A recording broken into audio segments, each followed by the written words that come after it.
I'm so pumped right now because we have Bernard Hopkins in studio. He's here because there's fights tomorrow night at DC Armory. Boxing After Dark. This guy's beating Felix Trinidad, Oscar De La Hoya, Kelly Pavlik, Antonio Tarver, Roy Jones Jr., and yet he still carries around his Costco card. He's telling Lurch, because Lurch went straight during the break. Lurch started asking him, "Are you doing all right in finances?" Like he gets Jason personal. gets right into it. Jason gets personal. Well, no, because a lot of boxers make a lot of money, and then they run lot of out athletes. of it. A lot of athletes. Dude, I saw and his then they wiki. run out of it, and then guys fight because they still need the paycheck. Right. I was just asking. I wasn't trying to offend them. Very legitimate question. Yeah. I mean, I saw his wiki. It says he's worth $51 million. You can't believe everything on Wikipedia. Well, I just know he's part of Golden Boy. Great. He's not flinching. You're part of Golden Boy, right? You're there for all the big fights. Let me tell I don't you know what your position is with Golden Boy. Without getting to the confidentiality of the deal, I am a part owner in the company. Oscar is the CEO. We got 12 years in. We, of course, it was publicized. We had a big shakeup in the company. I chose to stay. Also have an employment agreement that I can't talk about outside of my partnership agreement. We also had an offer to sell Golden Boy. We all would have profited, but we didn't want to because we wanted to be in the business, and we also understand there were some problems that we had to take care of. That's the short term of explaining that. What was the offer, if you don't mind us asking? Well, I can't. It was very high. Substantial.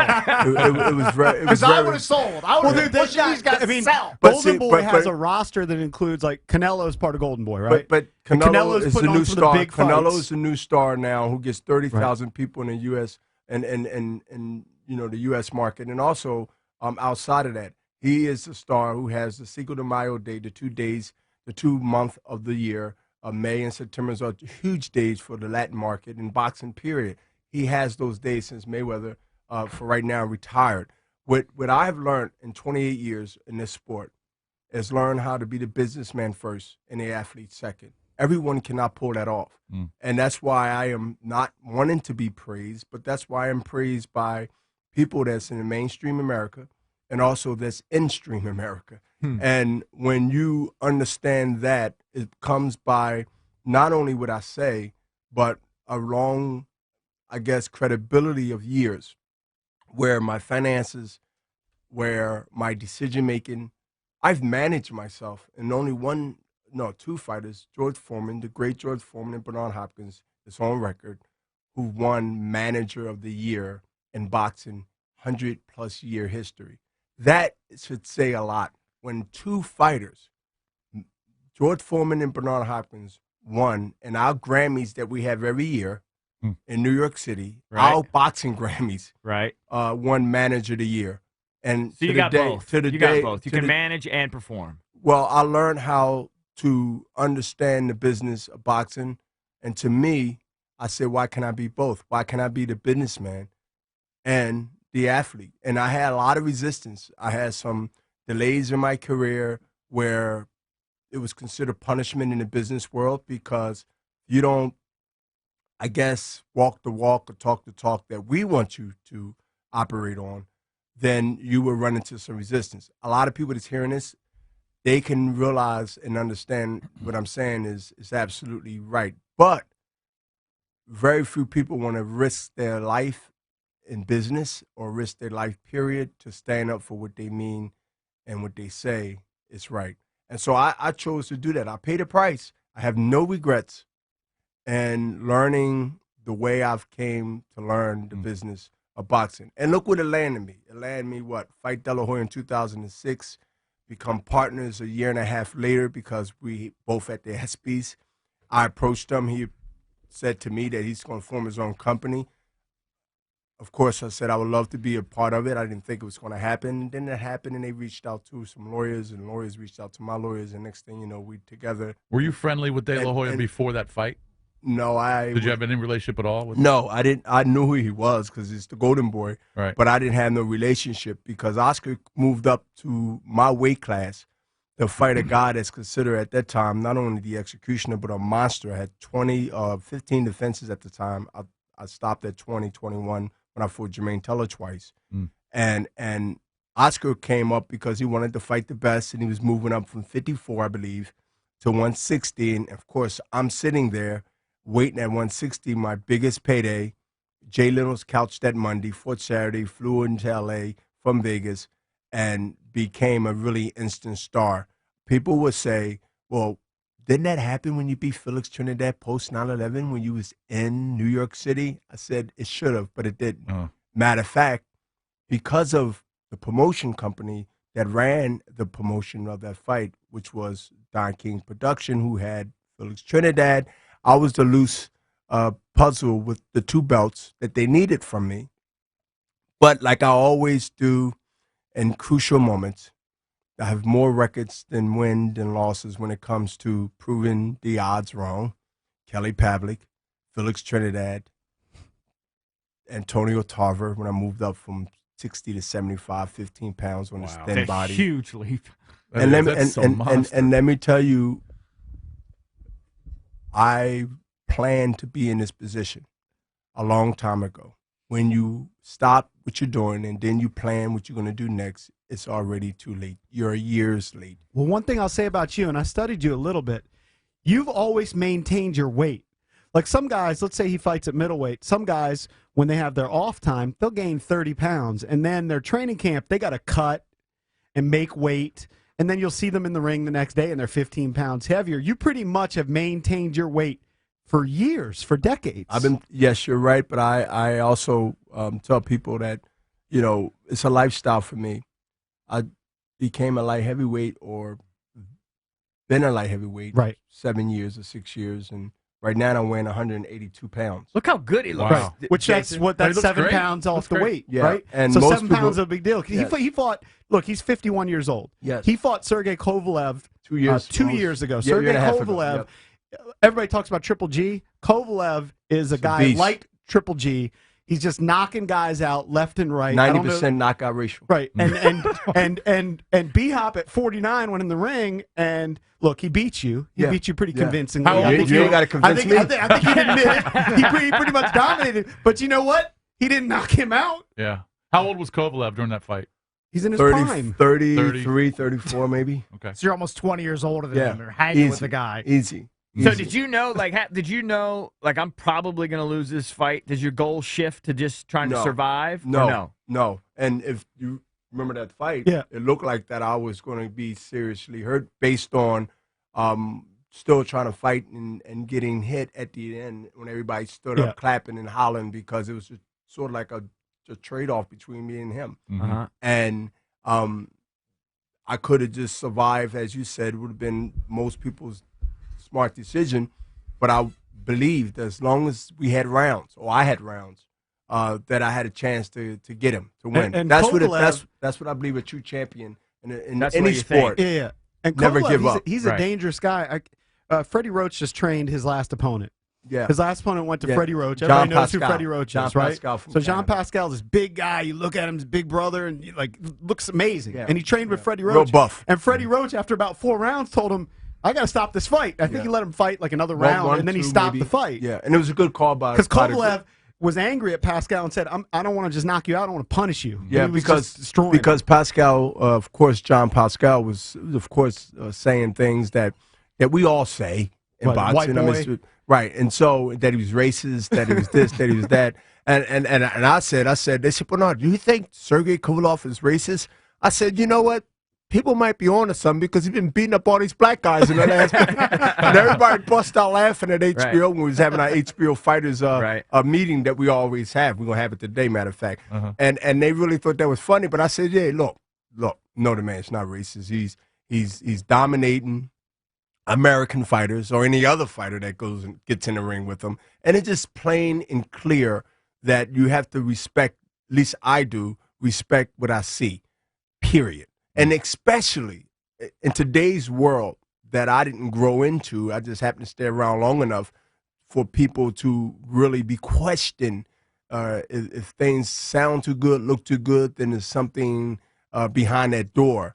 This man is doing the right thing. He's training hard. He's sacrificing, and he's, reaping the fruits of those ethics, those work ethics. Why continue to fight though with all this news? Mostly, it's about football and concussions. Right. Okay, but when you're boxing, I mean, you know, a lot of people suffer a lot of brain damage from boxing. So why do you continue to do it? Because I think you want to fight one more time in your 50s. Well, I can tell you that, you know, listen, I had a concussion before I was born, so it makes no difference. Like I'm already, you know, I'm already born into concussions. I'm probably, you know, my mom is very active. I'm pretty sure, you know, I didn't get the left hook from my father. So when you have that scenario behind you, you realize that, you know, yes, there are a lot of risk and chances that you take as you get older. But let me tell you, I'm very competitive. Michael Jordan is very competitive.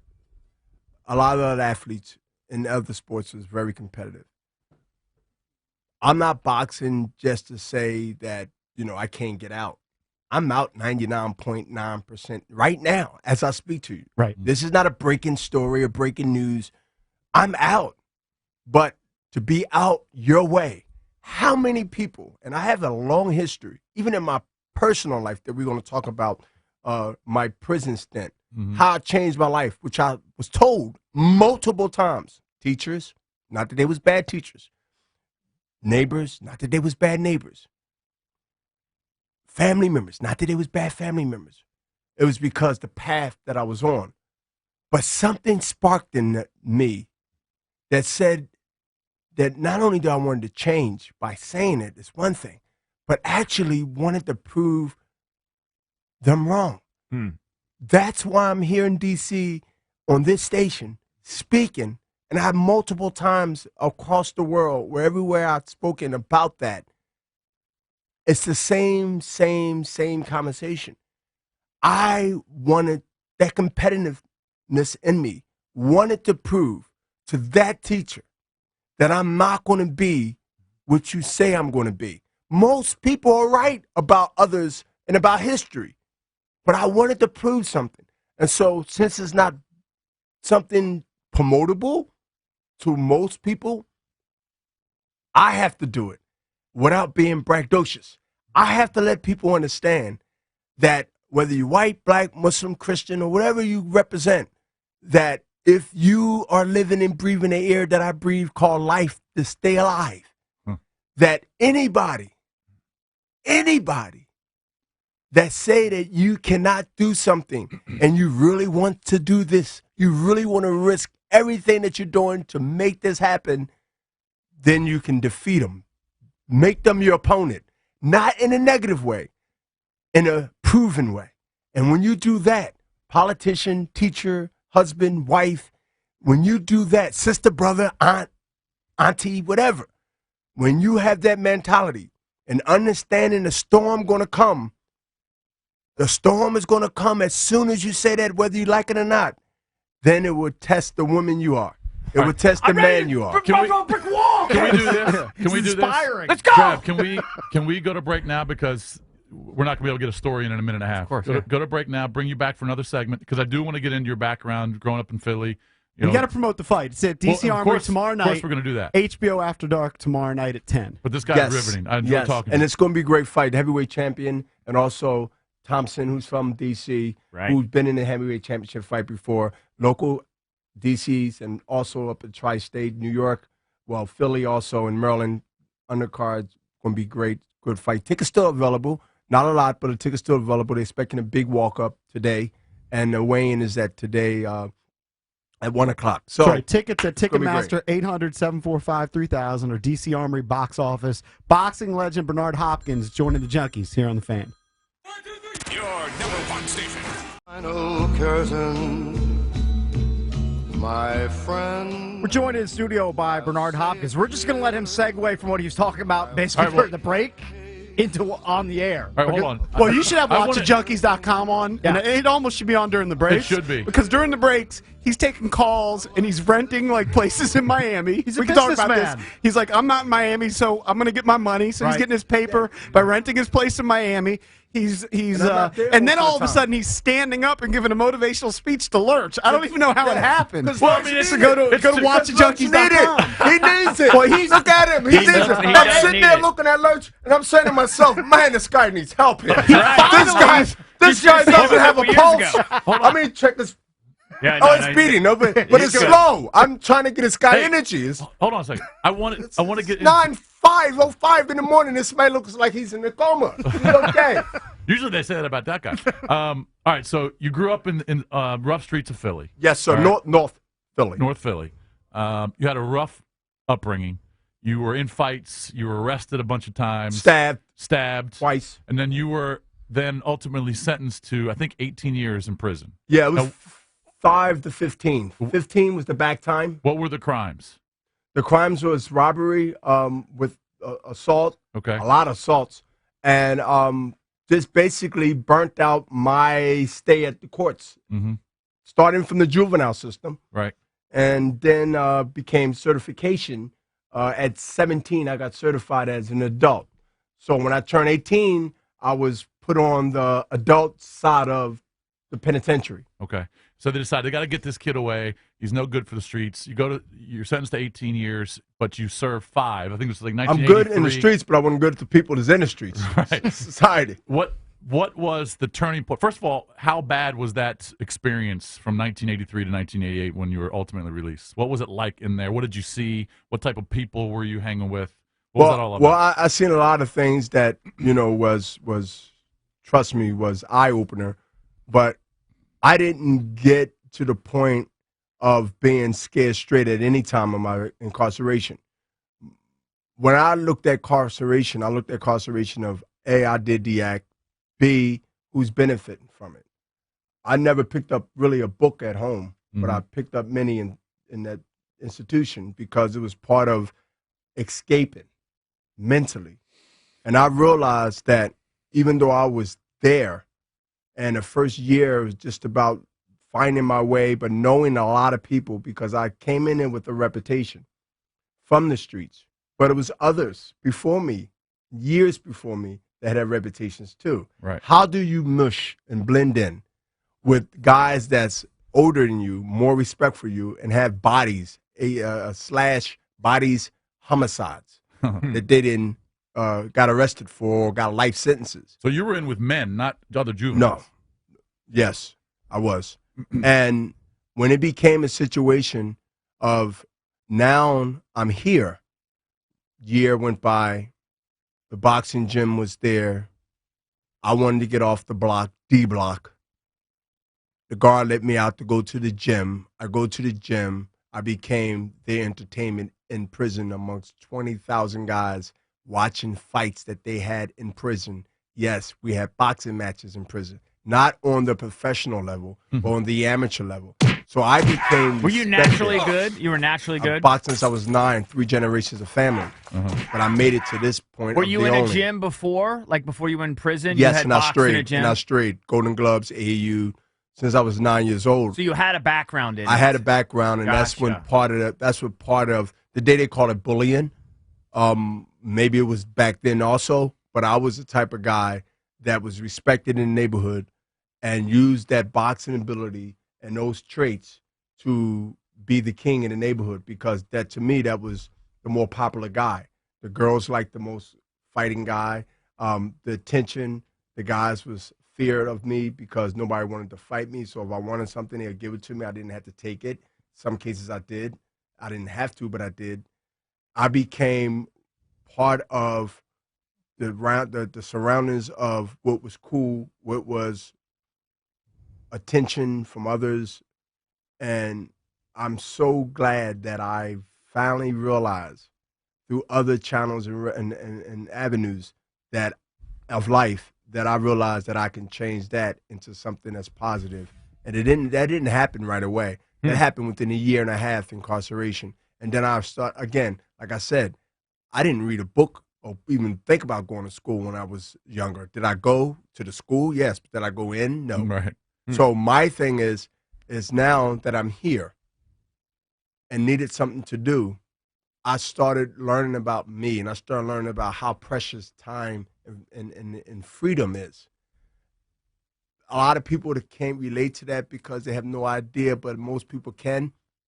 When you realize it wasn't a calling, wasn't the sky open up, or I seen the sun or moon, it was something that I know I had in me. Now, did you have a mentor? How can I? Yes. named Smokey Wilson. He got life in prison for, at that time, a gang war homicide. And he's looking to be released because of a notice that a lot of lifers that was juveniles are receiving because of Obama and the laws. With the pardons? Yes. Yeah.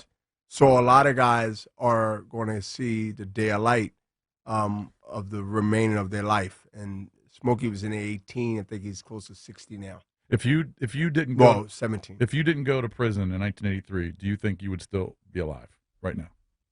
No. Did that save your life? No. You would not be alive. That time that was on the streets of Philadelphia, when so much money was plagued in every inner city in America. And anybody of any age know the era, or ask your parents if you're younger and you listen to this. Not just in Philadelphia, in D.C. I didn't have patience to sell drugs, but I would rob and beat the drug dealers up. They would have killed me. Or I would have got a robbery case that was a drug case. And entering the city, they had a drug that plagued the city and messed up a lot of lives of all colors, mainly the black community, because it was cheaper, and it's called crack cocaine. I came home in 1988, right in the beginning and then in the middle of it, and lost my first professional fight, a 4-rounder, $100 a round, Atlantic City, Clinton Mitchell, 1988, May 14th. My memory is still here. How do I remember that after traveling the world through my occupation and seeing and meeting some people in some high places with bank accounts that make mine look like I'm totally homeless? How do I remember this, what some would say the simple things that I should have forgotten already?